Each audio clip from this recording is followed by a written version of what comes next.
This is the Fitzy and Whipper with Kate Ritchie podcast. Stephen Fry, can you hear us? I certainly can. Can you hear me? Oh, loud and clear, you fine gent. Excellent. I've been excited all day at the thought that I'd be going to be speaking to Fitzy and Whipper. I just can't think of a better pairing. It's just delicious. Isn't that interesting? It just goes together, doesn't it? Like strawberries and It really cream. does. Yeah, we had, but Ricky Gervais, Ricky Gervais said that we sound like a couple of cartoon characters. But Mr. Fry, you know that in Australia that we shorten surnames, and that's how we become, that's our nicknames, and that's how it comes Exactly. about. I'm trying to do that And for couldn't you. you see that you actually sound like ice creams? Well, Like a Ben and Jerry's. Yes, I'll have a Fitzy. Oh, I want a Whipper. You know, off the van, one of those whipped ice creams with a chocolate flake in it. Whipper. well, I can see Fitzy exactly. is one of the fizzy ones. Yes. Anyway. I mean, what's interesting is, Fitzy, who works on the show, Stephen, he was on Big Brother and he was known as Frizy. Now, I would suggest that you would have been known as Frizy. Well, no, that's really good. Did you see Australians? It is a special gift of yours I've been called Fry-y, which is actually hard to say. Isn't It's bizarre. Stephen, can I ask? Just Steve-O, which Steve-O, doesn't yes. Steve-O. Steve-O, are we live? Steve-O, old mate, are we crossing live to you in your basement? You've got boxes behind you there. You've got a collection of things. I've just moved house, and behind you where I am, there are going to be shelves. Right. And at the moment, those are books waiting for the shelves. But this is going to be my new study, and I'll be very happy with it when it's done. I thought you'd been evicted again. No, it wouldn't be surprised, frankly.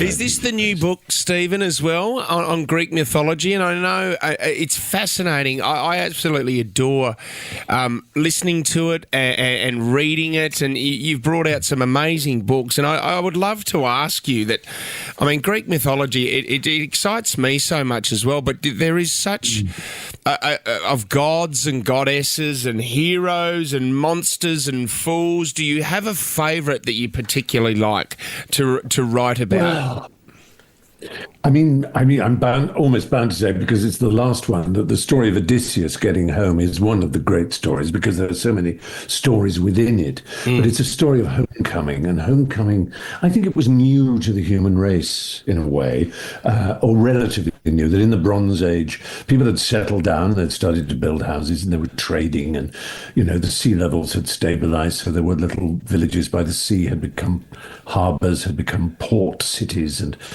there was a new kind of way of living, and part of it was home, and a very important Greek god that people often forget about was called Hestia, and she was the goddess of the hearth. Right.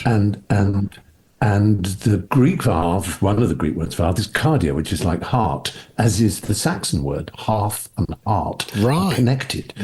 We've always had this deep sense of the hearth.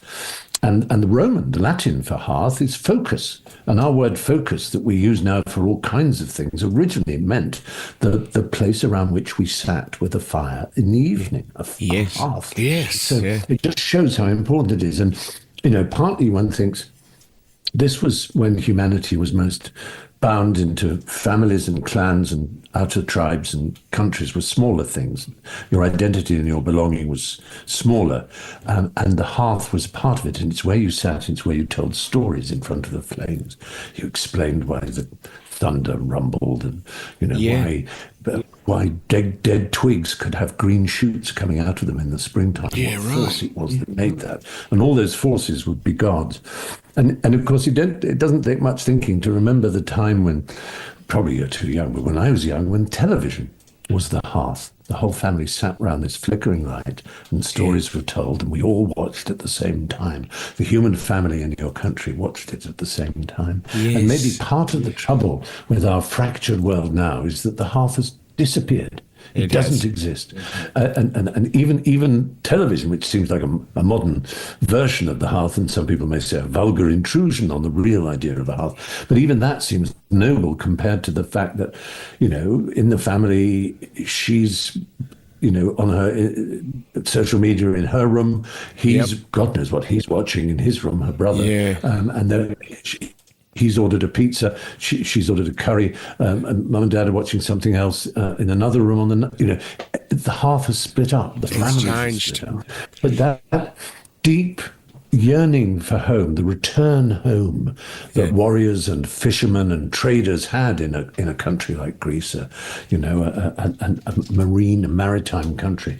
That return home, there was a word they had for it, which is the Greek word nostos, which means return home. And in the 16th century, they had the 30 Years' War, a religious war in Europe, a huge, terrible war. And the Swiss mercenaries were hired by both sides to fight on their behalf, paid good money. And a Swiss doctor noticed that a lot of these soldiers were getting ill, but the illness was so peculiar. The only thing he could call it was an illness missing home. Yeah. And so he coined the word nostos, the return home, and algia, pain, nostalgia. Oh, you're kidding me. Nostalgia was born. Yeah.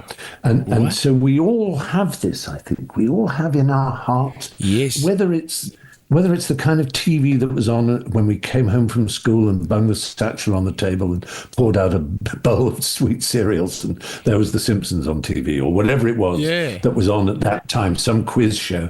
Even the music of it reminds you of that. And that sort of time when you were probably rather moody and annoyed anyway, but you look back at it now and you think that's the center of your nest. A beautiful time. Yeah, that was the hearth. It was. Your home. That's where you belong. And we're all trying to get back to it in a strange kind of way, I think. And that's why the Odyssey, and we use the word, of course, Odyssey, personal Odysseys, this Odyssey, that journey to get back to the heart of who you are and where you belong. It's something we all feel, and I guess that's why I think it's such a lovely story. Stephen, that's extraordinary. I mean, your knowledge. I mean, I threw the internet out the window years ago. I just watched QI. I mean, the 21 seasons that you hosted, I think I got most of my... I actually bought it on DVD. I used to love that show so much. Thank you. No, I did, because I was just fascinated by what you had to share, and you made things make sense. And you brought to light also things that people hadn't thought about. And I'm always interested, and I suppose it's coming back to the hearth, where you want to know where the origin of things are from, and where the home of maybe possibly words come from. Yes, and that's one. There's a fancy word for that, which is etiology.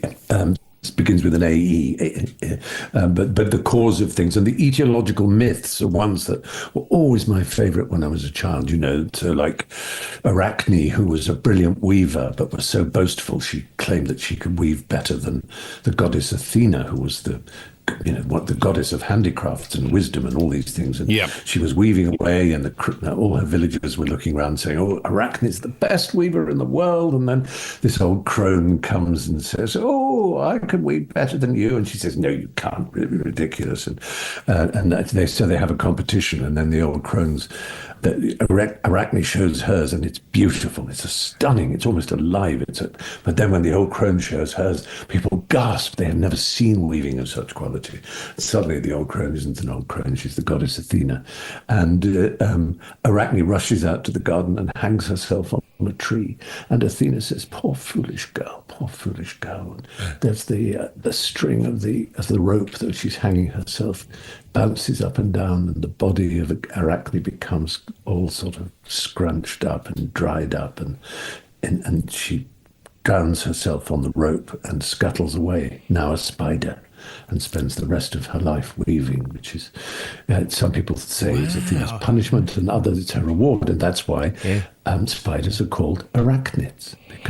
This is just amazing. I love it. Just those sorts of stories. Is this what we can expect with an evening with Stephen Fry? You are playing, it's such a beautiful theatre, State Theatre, November 8 and 9. You can get tickets at justlaughs.sydney /Stephen Fry. But is this what we can expect? Is there a Q&A part to your show? There will be a Q&A, exactly. People will be asked to give their questions at the very beginning as they go in. I think it's either a QR code. What isn't a QR code these days?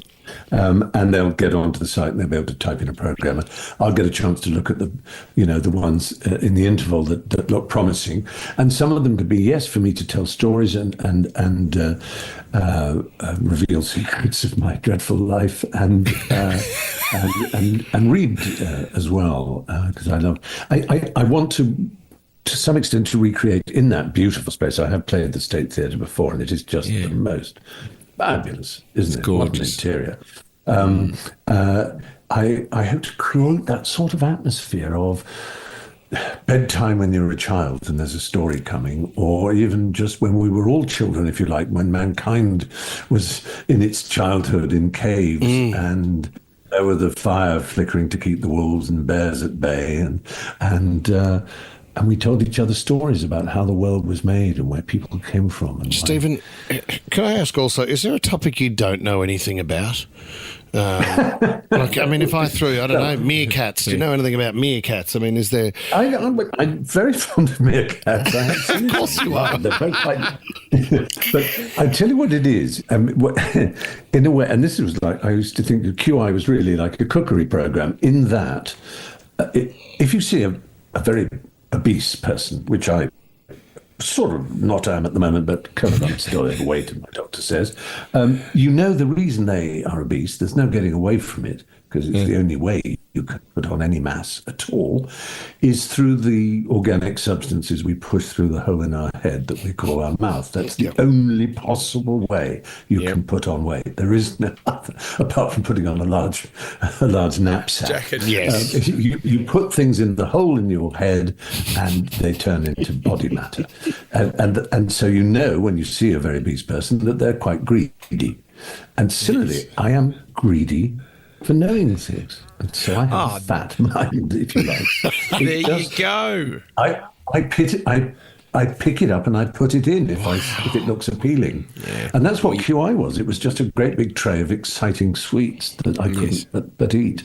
There was the violet crumble. Yeah. There was... and you can take them all. You can take them all. We can't wait to have you in our magnificent country of delicacies to come down here, Stephen, and you can eat as much as you want. We can't wait to see you November 8 and 9. Like I said, tickets at justforlaughs.sydney /Stephen Fry.